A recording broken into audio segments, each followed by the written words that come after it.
Doctors of Reddit. What are the dead giveaway signs that someone is faking? I went to emergency once with intense chest pain. The young, new doctor I saw first listened to my chest and immediately concluded I had pericarditis, but the supervising doctor decided I was faking it for drugs for some reason. The next morning I woke up to a psychologist in my room asking all sorts of random shit when an orderly interrupted because the ultrasound guy was in and wanted to see me first thing. I think after talking to the first doc I saw. Turns out I had pericarditis and myocarditis, and the dude wheeled me out himself and told them order an ambulance to take me to a hospital with a cardiac clinic. Obligatory, not a doctor. But I got a call from my son's school nurse when he was in 2nd grade. And the conversation went like this. Nurse, sounding upbeat and cheerful, says, "Your son wants to tell you his terrible news." Son gets on the phone. Says, "Hi mom. I cut my finger off." I ask him, "Where is your finger now?" "Son. I put it back on." I said, "Can I talk to the nurse?" Nurse gets on the phone again. Says, "Sounds serious, right?" I asked, "Does he have a substitute teacher today?" "Ah. Yes." I told the nurse to let him know I will take him to the hospital for a shot for his finger. To which he says, "I think it's okay. I glued it on really good." Nurse kept him in the office for a bit to talk about scary changes in the classroom. The inverse of this question. What can someone do if they are not faking it, but for whatever reason they have multiple doctors insist they're faking it? But by never telling the patient they're faking it, nothing is ever resolved and it drags on for months and months. I am in the middle of being treated like I'm faking, and it's really frustrating. I had a tool slip at work and hit me in the eye and forehead. Knocked me out for a second and I lost sight in my eye. An hour later I started getting my sight back. But it hasn't fully come back. It's been months now. 2 things I got diagnosed with were ocular migraines and vitreous detachment and a concussion. But none of those things explain why my vision is still blurry in my right eye, except the VD, which causes floaters. But my issue is blurry vision. Like I have Vaseline in my eye. But doctors keep telling me I'm fine. That I need to go back to work. One doctor told me to think about the economy. And that I was lucky to have a job right now. So I quit my job. I still want to see out of my right eye, but none of the doctors are taking me seriously. My favorite thing about this thread is that half of the "here's how you know they're faking" comments get responses that are all "yeah" about that. Let me tell you how that assumption fucked me over and I almost died. My sister is a pediatric audiologist, and this is my favorite story of hers. Apparently, sometime in elementary school, usually the early grades, a ton of kids like to fake hearing loss. Like not just, "Oh, I can't hear the teacher." Full on, want to get hearing aids, etc. Anyway, she explained to me that based on the way she plays the tones, you can usually tell if someone is faking. Especially when they just pretend they can't hear anything. But it's not 100%. Obviously. Because hearing loss patterns can be really weird. However, she's caught a number of kids simply by saying, "Okay, so I'm going to play a random number of tones and they'll go in both ears. I want you to say yes if you hear it and no if you don't." I don't know why anyone would want to fake anything medical. Unconsciousness in particular. I got a compound fracture recently and called 911 on myself and was put on hold. Fun stuff. But got through and asked them to send help. Operator was a badass and kept asking me questions to keep me conscious. The ambulance folks arrived. Casually got out of the ambulance. Walk up to me and then saw the bone sticking out of my body. And said, quote, "Oh, you're actually hurt." Yes. "Did you think I called 911 because I spilled some lemonade?" Then it occurred to me that most of their calls must be horseshit. But to cause me even more confusion, I received close to a $2,000 bill for the privilege of actual help and the ride to the hospital. That ludicrous bill is no fault of the M's. I'm very much appreciative of their existence and they don't get nearly enough credit, but the best part of receiving that bill, the ambulance ride, was roughly $1,850. The fentanyl they gave me was $2.15. I had a 360 testicular torsion and a doc thought I just had some inflamed glands due to my reactions. Luckily I came back after they sent me home, or I would have lost my ball.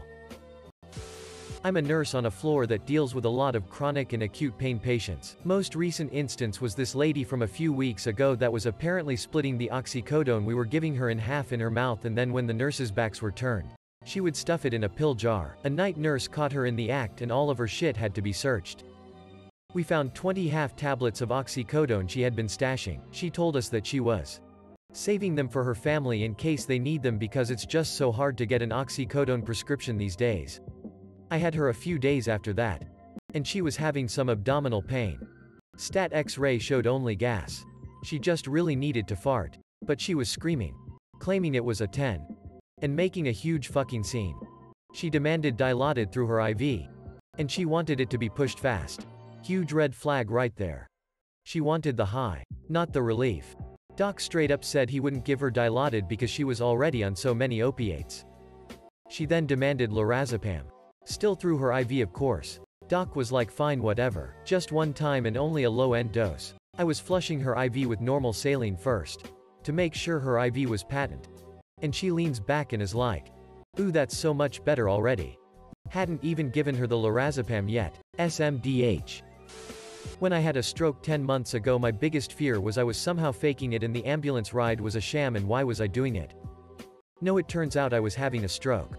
I was so worried I was being a faker, although I have never done that before. Just a really odd mental state. Brief note for all the student doctors out there. People can pass stroke field tests and still be having a stroke. I could do everything on the list while I had a clot in my brain.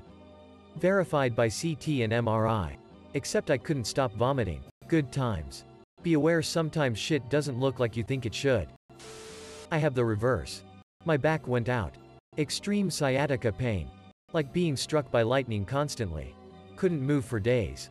When someone found me 3 days later, they called 911. Just for the doctor to tell me I was faking it for pain meds. While I was crying in pain, I asked him why I'd lay in a pile of my own piss and shit for 3 days for some Vicodin when I literally own a bar. Fucking insane. Edit. Thank each and every one of you for sharing your stories. As much as I hate hearing them, at least we aren't alone and we know what each other are going through at some level.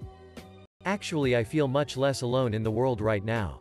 Because I've never met someone in my situation before. But they are obviously out there. If someone is truly unconscious, their thumb always wiggle. Just say that out loud to yourself. Once my doctor accused me of faking to get out of school. I went in with serious stomach issues. And for some reason he decided to tickle me, which instinctually made me fidget and smile. To him that meant I was faking it, and he sent me away without checking my actual problem. I was grounded, and 15 years later, I still have those stomach issues. Fuck you, drive. Goody. Whenever the symptoms aren't there, when the patient doesn't know they're being watched. I had someone fake a stroke recently and walked in on her walking around her room independently. After pretending to be limp on her left side. Letting us take complete care of her and wiping her butt for her. It was wild. Y'all. One time I was in hospital with decompression sickness and neurological damage and I couldn't piss. I told a nurse I needed a catheter, which she did right away. And I filled 3-liter bags straight off. Anyway, she commented that if a man actually says he needs a long tube pushed up the hole in his penis, then you can be sure he needs it done. My wife is a doctor and she had dealt with people faking things like one of their legs simply not working. The trick is to tell them to do some other thing with a positive phrasing, making it seem like doing so will prove the patient's story is true, while it proves the opposite. This works for both people who are actively faking it and people who have subconsciously convinced themselves the problem is real. For example, if they say their right leg can't move, you first ask them to try lifting it, which they try and obviously fail to move or flex any muscles in it. Then you act intrigued and say something like, now your left leg is the one that works fine, right? Go ahead and lift it up for me for comparison. While they are doing this, you still casually have your hand on their right leg, which you had placed there when you were feeling for any activity when they tried to lift it. Now when the person is laying there and lifts their left leg to prove their right one doesn't work, they will naturally flex their right leg to provide balance with their left leg in the air. If they are able to flex their right leg then but won't even flex it when they claim to be trying to move it, then you know their leg still works. You just have to narrow down if they realize are faking it intentionally. Not a doctor but a paramedic. Tons of calls to the jail for inmates with seizures. I lift the arm over their face and let it go. They'll move it to prevent hitting their face, or I'll lightly brush their eyelashes and they'll twitch to it. A nurse thought I was faking that I could not swallow when I woke up from jaw surgery.